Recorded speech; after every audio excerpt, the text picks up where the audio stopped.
take a seat and get ready because we are going to eat up those precious, precious minutes with a filibuster. Let's get started. Ba-da-ba-ba-da-ba-ba. Hello, homies. Welcome to Thumb Together TV. My name is Andrew Fantasia, and today we're going to be talking about Succession Season 2, Episode 9, DC Together. As usual, if you enjoyed this video, please feel free to give it a thumbs up and give some love to that subscribe button as well. Otherwise, I will be called before a congressional hearing, and some really accusatory questions are going to be thrown my way, and I don't know how I'm going to answer them. I might have to throw some people under the bus. But we'll burn that bridge when we get to it. Last week, I mentioned how the episode Dundee felt like the calm before the storm. It was, in true Succession style, full of funny moments and incredibly uncomfortable moments. I'm looking in your direction, rap number. But it really felt like it was building up to something grander. And this, DC, was that something grander, because the Roys have finally been called to the hot seat, as it were, to face judgment? Question mark? For everything that their company has been allegedly involved in over the decades. Now, it seems like the spirit of Mo Lester just will not leave the Roys alone, because all of the shady shit he did on the Bright Star Cruise lines is still haunting the company. And as people who, just let it slide, the Roys are complicit. That's something they gotta answer for now. Seeing our main characters take the stage, as it were, at Congress, or take the floor at least, and be bombarded with questions about the shady practices of their company, and see them try to muscle their way past the accusations into something resembling a happy ending for them, is so uncomfortable that it takes Succession's cringeworthy moments to new heights. It's like a train wreck. The Roys are like a train wreck. You can't look away, even though it's hard to watch. And I mean that as a completely good thing, folks. I mean, you've been with me here now for 9 episodes talking about this show. You know how much I love it. I ain't bashing Succession. I am talking about how grand a job the writers have been doing of making this just one cringe after another until we almost can't handle it anymore. Now, Gil Evis, a senator that Siobhan herself put into power, is targeting the Roys, doing the majority of the questioning during this hearing. I'm going to admit right off the bat, I don't know how congressional hearings work. I don't know how the senators decide, okay, you're going to be the one who talks. The rest of you are going to stay quiet every once in a while. I don't know how it's decided in the actual halls of Congress that Mr. Evis is going to be the senator who fires the questions at the Waystar Royco people. But I'm shocked that nobody took a gander at Evis's history and saw that there's a clear conflict of interest there, because that is a huge detriment to their case. And Kendall brings it up beautifully. He's the only member of the Roy clan who really seems to be super competent and firing on all cylinders when he's up there on the hot seat. But he basically tells Congress that, hey, if you want to fire these accusations at us, bring it on. But just so you know, Gil Evis is doing this out of spite because he hates my father. There's clearly a conflict of interest here. Is that really how you want to go through with this hearing? With a clear conflict of interest that everybody in America can see as plain as the nose on their face. Logan is his usual charming self during the hearing, outright lying, and it's interesting to see, because we usually always get a behind-the-scenes perspective of Logan. We see his true colors for the monster he really is. So it's interesting when we see his public face and we see him saying things that we know to be outright, absolutely complete lies to Congress itself. It's really jarring, and it makes you stop and think like, oh yeah, this guy is a friggin' liar. He will lie through his teeth until the day he dies. He's so flippant about it, even though this is a situation where it's not just any old thing where he's covering his ass. Like, this is a situation where there were sexual misconduct, people being mistreated, a possible murder going on here, lives ruined, and he's just like, oh no, I don't know anything about that,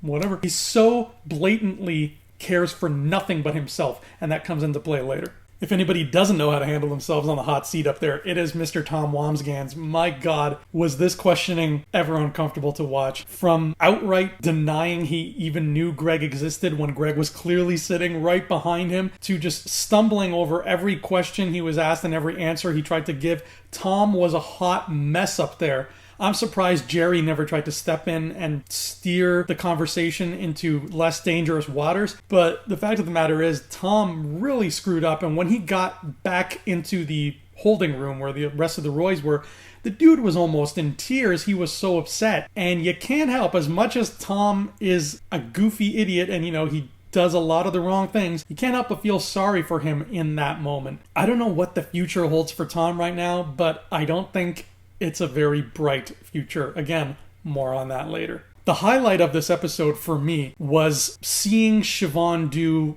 pretty much the most despicable thing I would say she has ever done on the show, which is cornering the woman who is about to testify, the eyewitness who was a victim of molester and who saw a lot of the bad stuff go down on the boats. Siobhan corners her in the park while the woman's trying to play with her kid and essentially coax her into not testifying. Granted, the way Siobhan does it, she handles it excellently. If that opportunity had been thrown onto my shoulders, I would have been too nervous. I wouldn't have known what to do. I would have, the guilt would have overtaken me. I would have just flubbed it all and bye-bye company. But Siobhan found a way to get this woman, her name was Kira, she found a way to get Kira on her side by threatening her, but not threatening her, by basically telling her, look, I'm with you. I want to help you. I want these people to go away. No, I'm going to be honest, you can't trust me because I'm only out for my best interest, but you need to be out for your best interest. Doesn't matter what everybody else is telling you. You testify because it's what you want. And then she goes on to very strategically tell her what has happened to people in the past who have testified. And the answer is they become known for not much else. Their names get slandered, and that becomes really their whole thing. Is, oh,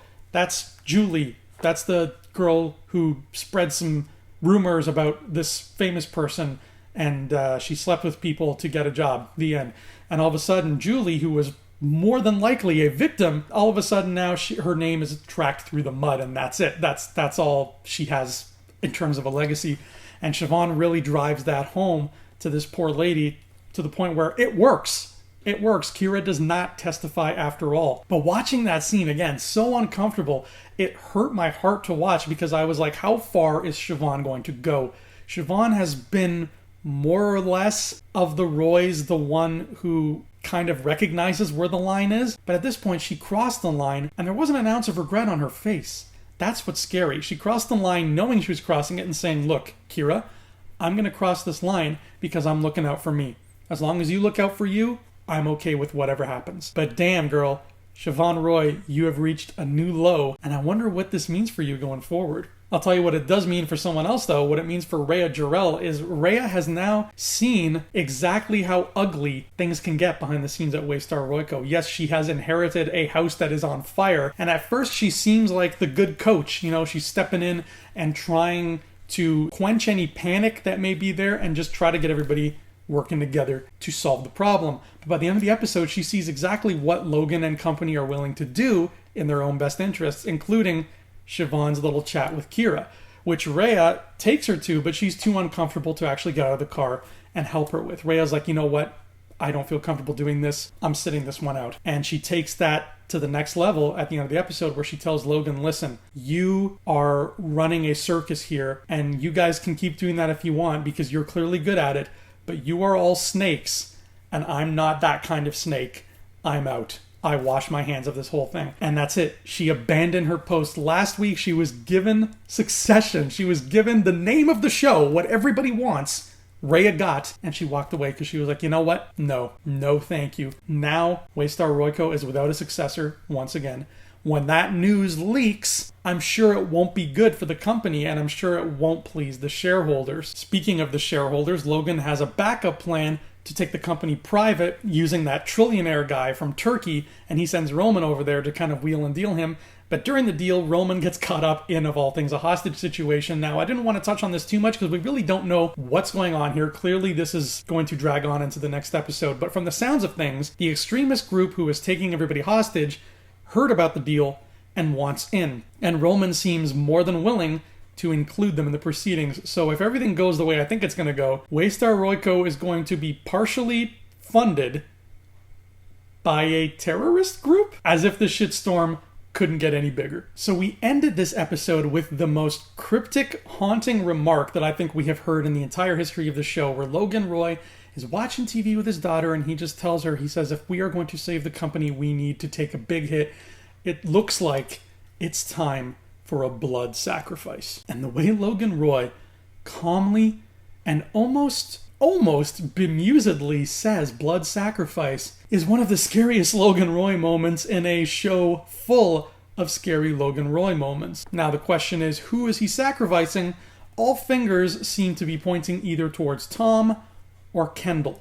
Tom makes sense because he made himself look like a buffoon in front of Congress and everybody knows that he is a liar, essentially. Kendall is interesting. It makes sense from a personal perspective because Logan really seems to just not give a damn about Kendall's well-being and is just using him as his own pawn, as he has been this entire season. So it could go in either direction. However, if I had to guess, if I had to put Vegas odds on it right now, you know what?